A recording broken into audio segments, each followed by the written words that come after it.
नमस्कार, मैं हूं राम किंकर सिंह। एमसीडी की राम कहानी में आपका हार्दिक स्वागत है। देखिए, मैं खुद आजमगढ़ शहर से हूं, वहां का मूल निवासी हूं। और वहां से निकल करके मैं दिल्ली में आया नौकरी की तलाश में, फिर यहां पर पत्रकारिता शुरू की। तो साफ तौर पर उसके पीछे से मैं अंबेडकर नगर डिस्ट्रिक्ट का रहने वाला हूं और मेरे गांव का नाम खरवांव पड़ता है। तो गांव से मैं आजमगढ़ शहर में आया और आजमगढ़ शहर में फिर मैं मेट्रोपॉलिटन सिटी यानी दिल्ली में आया। तो अब मैं अपने गांव से दूर यहां पर नौकरी कर रहा हूं, खुद अपना परिवार की आजीविका चलाता हूं और साथ ही साथ दिल्ली की खबरें और दिल्ली एनसीआर समेत जो तमाम देश की खबरों से आपको रूबरू कराता हूं। और इसी के तहत मुझे लगता है कि ये मेरा सौभाग्य है कि मैं एमसीडी की राम कहानी के जरिए आपको दिल्ली नगर निगम से जुड़ी तमाम ऐसी खबरें शेयर करता हूं। अब आप सोच रहे होंगे कि मैं ये सब क्यों आपको बता रहा हूं अपने बारे में। ऐसा इसलिए क्योंकि अब जो कॉन्सेप्ट है देश के विकास का, वो कॉन्सेप्ट है कि गांवों से मेरी तरह लोगों का आना आज भी जारी है। और मुझे लगता है कि आप जो लोग ये वीडियो देख या सुन रहे हैं उनमें से अधिकतर लोग बाहर से ही यानी अपने गांवों को छोड़कर शहर में आजीविका की तलाश में आ रहे हैं। तो अब शहरों में क्या हुआ, पॉपुलेशन का लोड बढ़ा, ज्यादा डेंस पॉपुलेशन हुआ। और अगर मैं आपको ये कहूं कि राजधानी दिल्ली में एशिया की सबसे घनी जो हम कह सकते हैं बसे हुए लोग हैं, वो नॉर्थ ईस्ट का एरिया है। और जिसमें सीलमपुर, शाहदरा और ये इलाके आते हैं, वो बहुत घने बसे हुए हैं। तो सवाल ये उठता है कि जब शहर का विकास होगा तभी देश का विकास होगा। और देश का विकास कैसे होगा जब वहां पर न केवल प्रॉपर इंफ्रास्ट्रक्चर होगा, अर्बन डेवलपमेंट के तमाम सारे काम होंगे, सस्टेनेबल एनवायरनमेंट के काम होंगे, बिजली सड़क पानी पर काम होगा, तब जाकर वो शहर बनेगा, अच्छा बनेगा, पब्लिक ट्रांसपोर्ट अच्छा होगा। तो साफ तौर पर दिल्ली को ऐसा बनाने के लिए कई जाहिर तौर पर आइडियाज तो कहीं से भी लिए जा सकते हैं, ऐसे बहुत सारे शहरों से। तो दिल्ली आइडिया ले सकता है इंदौर से।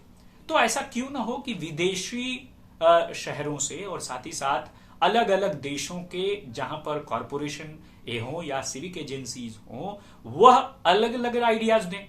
और हर एक शहर जिसको वो आइडिया अच्छा लगे, सस्टेनेबल डेवलपमेंट का, इवोल्यूशन का, वह आइडिया अपनाए और फिर उसके बाद से अपने शहर को और अच्छा करे। और अक्सर हम सुनते रहते हैं कि दिल्ली को पेरिस बनाना है, दिल्ली को जो है बहुत लंदन और पेरिस जैसा बनाना है, वर्ल्ड क्लास बनाना है, अक्सर हम सुनते रहते हैं। तो जाहिर सी बात है, ये सब कुछ कहां मिलेगा, ये सब कुछ जो डिस्कशन हो रहा है इस वक्त जब मैं बात कर रहा हूं, तो अहमदाबाद में हो रहा है। अहमदाबाद और गांधीनगर गुजरात के दो शहर, और यहां पर U20 समिट होने जा रहा है और अहमदाबाद इसकी अध्यक्षता कर रहा है। अब आप कहेंगे कि अहमदाबाद इसकी अध्यक्षता क्यों कर रहा है? इसलिए क्यों कर रहा है क्योंकि जो मैंने आपको बताया कि वहां की लैंड पूलिंग अच्छी है, शहर का विकास अच्छा है और तमाम जो पब्लिक ट्रांसपोर्ट हैं वो अच्छा है। और अमूमन बहुत सारे शहरों का सर्वे हुआ, उसमें अहमदाबाद टॉप पर रहा। और प्रधानमंत्री नरेंद्र मोदी के बाबत G20 समिट आपको पता है ये होना है सितंबर के महीने में, और इसकी मेजबानी जो है भारत करेगा। लेकिन U20 एक ऐसा कॉन्सेप्ट है जिसके जरिए ये तमाम महापौर, तमाम मेयर, तमाम देशों के प्रतिनिधि जुड़ेंगे, आइडियाज शेयर करेंगे। इन आइडियाज को इकट्ठा करके शेरपा ग्रुप को दिया जाएगा। शेरपा ग्रुप साफ तौर पर शेरपा ग्रुप इन आइडियाज को देगा लीडर्स को, और लीडर्स इसे पूरे देश में इंप्लीमेंट करेंगे। तो दिल्ली नगर निगम की महापौर डॉक्टर शैली ओबेरॉय इस वक्त अहमदाबाद में 2 दिनों की यात्रा पर है। जाहिर तौर पर मैं बात कर रहा हूं बिजली सड़क पानी का, तो आम आदमी पार्टी का गवर्नेंस मॉडल ही बिजली सड़क पानी है, और साथ ही साथ शिक्षा और स्वास्थ्य है। तो बिजली सड़क पानी, शिक्षा, स्वास्थ्य का जो आम आदमी पार्टी का डेवलपमेंट मॉडल है, गवर्नेंस मॉडल है, जाहिर तौर पर अब वो नगर निगम का भी मॉडल हो चुका है। तो अब देखना यह है कि महापौरों के सम्मेलन में शैली ओबेरॉय क्या कुछ आइडियाज देती है, और वो यूनिक और अनोखा होता है कि उसे इंप्लीमेंट किया जाता है या उसके बारे में सुना जाता है। तो अब देखना यह होगा कि वो आइडियाज क्या होता है। लेकिन ये उनकी यात्रा तब है जब गाजियाबाद के मेयर ने साफ तौर पर इल्जाम लगा दिया, दिल्ली नगर निगम के मेयर पर एफआईआर तक दर्ज करवा दी, तकरीबन 9 ट्रक पकड़े गए कि दिल्ली का कूड़ा जो है वह अलग तरीके से भेजा जा रहा था। कहां पर? गाजियाबाद में डंप किया जा रहा था। एफआईआर भी इस बाबत दर्ज हो चुकी है। तो साफ तौर पर इस बीच वो यात्रा हो रही है, तो बहुत सारे सवाल भी उठे हैं। तो मुझे लगता है कि बीजेपी इस बात का विरोध भी साफ तौर पर करने वाली है या हंगामा कुछ करने वाली है।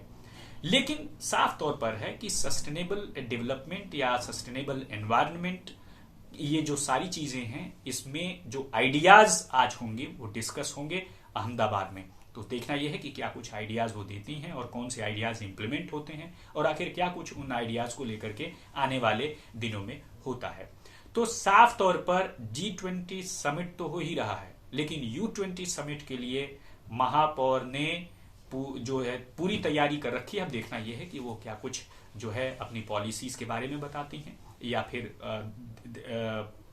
दिल्ली नगर निगम के बारे में बताती हैं। लेकिन उससे पहले आपको ध्यान देना होगा कि नगर निगम या दिल्ली नगर निगम आपको दिल्ली शहर में 3 कूड़े के पहाड़ यानी ओखला, भलसवा और साथ ही साथ गाजीपुर का पहाड़, तो उसकी ऊंचाई कुतुब मीनार से भी ज्यादा है, लेकिन अब यह दावा किया जा रहा है कि तकरीबन 12 से 15 मीटर उसकी ऊंचाई कम हो चुकी है।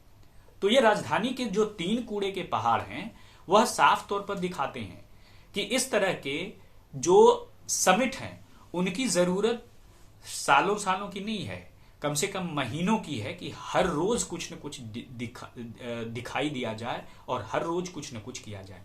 लेकिन सवाल यही है, करेगा कौन और इंप्लीमेंट कौन करेगा, क्योंकि यहां एजेंसियां तो लड़नी है। और दिल्ली जैसे शहर को सस्टेनेबल डेवलपमेंट के लिए बहुत ज्यादा जरूरत है, क्योंकि यहां पर मल्टीप्लिसिटी ऑफ एजेंसीज है। कई सारी एजेंसियों से गुथा हुआ है दिल्ली शहर। 2041 का मास्टर प्लान अभी लागू नहीं हुआ है। सीलिंग का जिन लगातार यहां पर आता रहता है। अक्सर व्यापारी परेशान होते हैं और उनके उजड़ने की जो समस्याएं हैं वो लगातार आती रहती हैं। तो अब देखना यह है कि क्या इस समिट से कुछ निकलने वाला होता है। तो हमारी नजर भी बनी रहेगी और दिल्ली तक की टीम भी लगातार इस पर नजर बनाए हुए है। कुछ कॉन्क्रीट निकल कर आता है तो जरूर आप तक शेयर करेंगे। तब तक के लिए मुझे और दिल्ली तक की पूरी टीम और हमारे सहयोगियों को दीजिए इजाजत। धन्यवाद।